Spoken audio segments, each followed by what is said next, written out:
Hi, magandang gabi po sa inyong lahat. Nandito na naman po ako para bigyan po kayo ng reading, no? Sa totoo lang po, masaya po ako. Malapit na po mag-Valentine's Day. Happy Hearts Day po sa ating lahat. Huwag niyo po isipin na po porket niloko kayo o broken-hearted kayo ay wala na kayong karapatang mag-celebrate. Tomorrow is Hearts Day. You should celebrate loving yourself, your freedom, and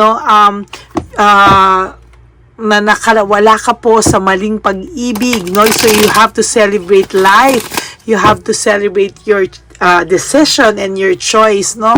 Huwag mo pong isipin na porket Valentine's Day para lang po, araw lang po ito ng mga puso para sa mga tao nagmamahalan. Hindi po, no? This is also loving your family, loving your friends, loving yourself most especially, no? So sa totoo lang po, kailangan po natin na maging masaya, no, sa araw ng Valentine's Day.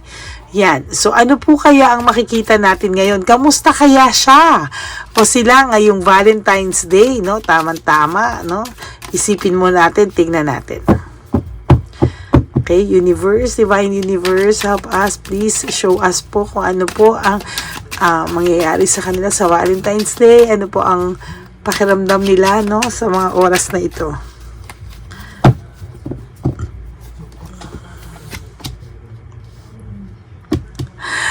Valentine's Day, no, itong taong to yung umalis at iniwanan ka, no, somehow na manipulate niya at na-take advantage niya yung kabutihan at kahinaan mo. Pero sa totoo lang, he has an ambition and desire to celebrate once again Valentine's Day with you, no? But sad to say, no, nasa iba po siyang lugar, nasa iba po siyang relasyon, no? And but he is secretly hoping na somehow sana kayo pa rin yung magka-Valentine's Day, no? Kasi nagloko daw siya, no? So sana kung hindi daw masaya niyo pa rin daw i-celebrate yung Valentine's Day, no? Sana daw parang tulad noon, no, na chill lang, maayos lang yung buhay niya at okay siya pag Valentine's Day kasi kahit simple lang na i-enjoy yung magkasama together. Pero ngayon, there's this dissatisfaction and lack of inner joy. So ngayong Valentine's Day, kahit po sabihin mo magpipicture sila ng mga surprises and everything, huwag ka pong maniwala. It's all about fake and false success, no? Yan, para alam niyo po na binabalasan natin ang bagay-bagay ang ating mga barahan, no? Oh, there's resentment, there's desire to reconcile, no? OMG. Oh, naging careless daw po kasi siya sa paghawak ng puso mo. Oh, di ba? But you have rewards and fruit of labor, meaning, sabi ko nga po, you have to enjoy life all by yourself. For the meantime, you really have to heal. Okay? You really have to heal, no? Sa mga oras na to, para siya mababaliw because he is really sad and meron po siya talagang pinagdadaanan like this one. This card is a distraction, ano? May distraction po siyang pinagdadaanan, ano? There's fear, there's sadness, there's loneliness, no? Yan yung sinasabi sa inyo, may pinagdadaanan siya sa mga oras na to. But, ayan, nakakaramdam, may pinagdadaanan na siya and yet nakakaramdam pa siya ng fear, sadness, and loneliness, no? Wala siyang balanse, wala siyang control sa mga bagay-bagay. Hindi siya maka-adapt to change, meaning iba na yung kaselebrasyon niya ng Valentine's Day. Eh, nakakaramdam siya ng fatigue and exhausted siya, no? Instead of umayos siya, instead of matuwa siya, instead of excite siya dahil Valentine's Day, you have to celebrate this with your loved ones, with your partners, pero siya hindi niya po feel ang Valentine's Day, no? Pero maghanda na po kayo dahil si Chabilitang Palaka ay maglalabas na naman ng kung ano-anong pictures or photos or mababalitaan nyo sa mga ibang friends na mababalitaan nyo po sa mga ibang friends na may pakulunan naman itong pinagayabang, no? Hayaan mo lang po sila. No? Yan, no? May mag-chismis po sa inyong kaibigan nyo or somehow, no, na meron po itong hindi maganda, naglalabas po siya na magaganda, pero sa totoo lang, hindi po maganda yung nangyayari sa kanila. Also, magse-celebrate pa sila ng Valentine's Day, wala nga silang pera, lack of resources, and unstable, no? So, luto-luto na lang sila. Pero ikaw, nung Valentine's Day dati, talagang every Valentine's Day, pinararamdam mo sa kanya. Actually, kahit hindi Valentine's Day, every day of your life, pinaparamdam mo po sa taong to na priority mo siya at kay siya ang tanging priority at mahal mo sa buhay, no?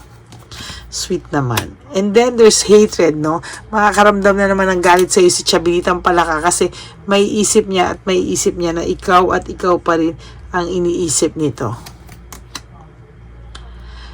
Control, no? Nasa iyo pa rin po ang control because you hold his heart. His or her heart, no? Naiisip ka po nito, emotions niya parang susugod anytime, no? Hayaan niyo lang po, kasalanan naman niya yun, eh. He wants to have a fresh beginning and a fresh start with you again. Most especially this Valentine's season, maiisip, or Valentine's Day, maiisip po ng taong ito, no? Ng taong ito, sa totoo lang, na napakasimple ng Valentine's nyo, pero it's worth remembering, no? Sabi ng cards nyo ay, ang Valentine's Day daw for him is simple pero talagang makabuluhan. Spending that Valentine's with you. Kaya lang nasaktan ka niya. Sa ngayon, alam niyang nasaktan ka niya. So, wala siyang magagawa. Boredom. Ngayon, nakakaramdam siya ng pagka-boredom dun sa isa. Buti nga. There's loss, there's pity, may pagluluksa, meaning pinagluluksaan nito yung pagkawala mo sa buhay niya. No? Nagsa-self-pity siya. Feeling niya ikaw pa yung nang-iwan, feeling niya nang-iwan ka sa ere, yan, no?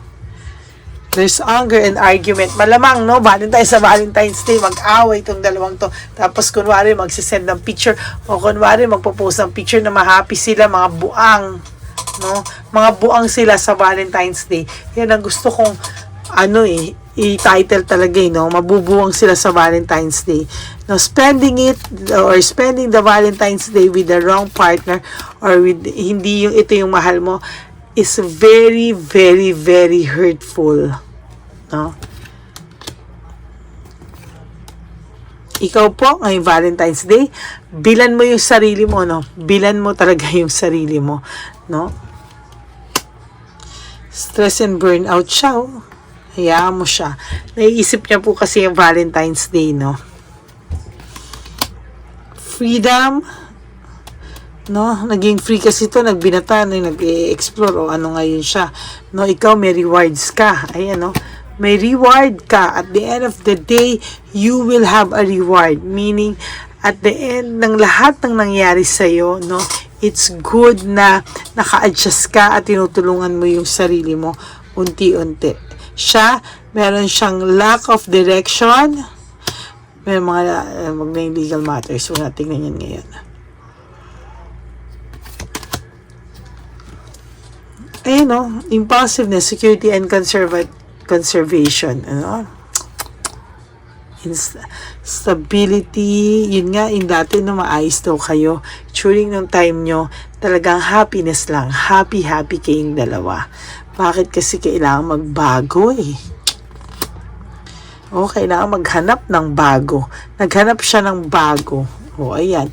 Ngayon, this is a karmic relationship, meaning na karmic relationship, karma nila yung isa't isa. Panay kalaswaan lang naman ang alam nitong gawin, no?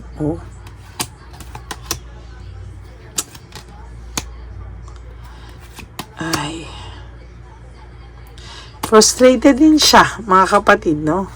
So, ngayong Valentine's, alam nyo na, no? Pag may naglabas ito ng pictures, huwag niyong paniniwalaan, hindi totoo, no? Difficult decision, lack of, may sacrifices, ikaw lahat yung may sacrifices, no? Ito, siya na lang ng biktima sa sarili niya, ewan ko sa kanya, hindi siya makahiwalay. There's this emotional immaturity, no? Talagang sa isang relasyon, pag hindi mature ang isa, mag-aaway at mag-aaway at mag-aaway kayo. So, nag-move on, may moving on, may leaving behind, no? Oh my God, dalawang magkasunod. Moving on, leaving behind, making decision, ano? So, sa Valentine's, baka naman po, no? Malungkot kayo, wag, no? Because, you know, guys, at kapatid, you really have to accept, no, yung realidad na nangyari na ito sa buhay nyo. Yan, ang daming pagsasaksak sa likod, betrayal, no? Ganda, oh. Ang ganda ng cards mo, siya pangit lahat, no?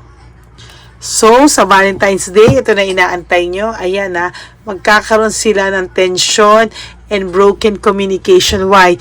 Pipilitin ni girl o ni Chabilitan pala ka o nung lalaki na pinalit sa inyo na parang pampakaramdam nilang masaya sila, wala silang tension, okay na okay sila, but the truth is, hindi po sila okay. Okay? Hindi sila okay.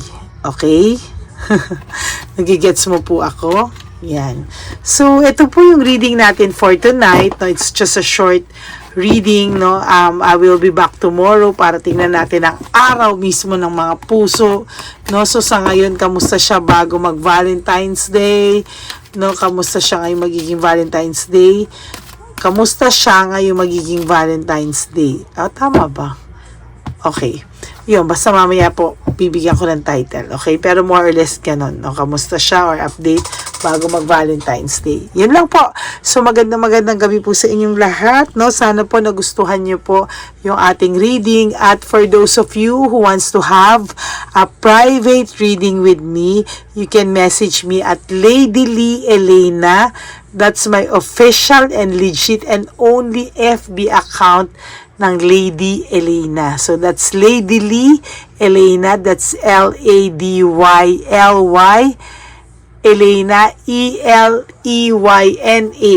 Ayan po, no? So, yan po ang official FB ko. And for those of you na naka-resonate, please give me a like po. And no skipping of ads, please. And I hope po na naging masaya kayo sa reading ko or meron po kayo natutunang aral sa reading natin ngayon. Yan, no? And matulog po kayo na maluwalhati and have a restful night, no? Very, very peaceful and calm, no? Magdasal po tayo lahat at hindi po tayo pababayaan ng Diyos. Hindi po tayo pababayaan ng ating Divine Universe and ni Papa Jesus and Mama Mary. For those of you na who is Catholic, no? Naniniwala po talaga ako, no?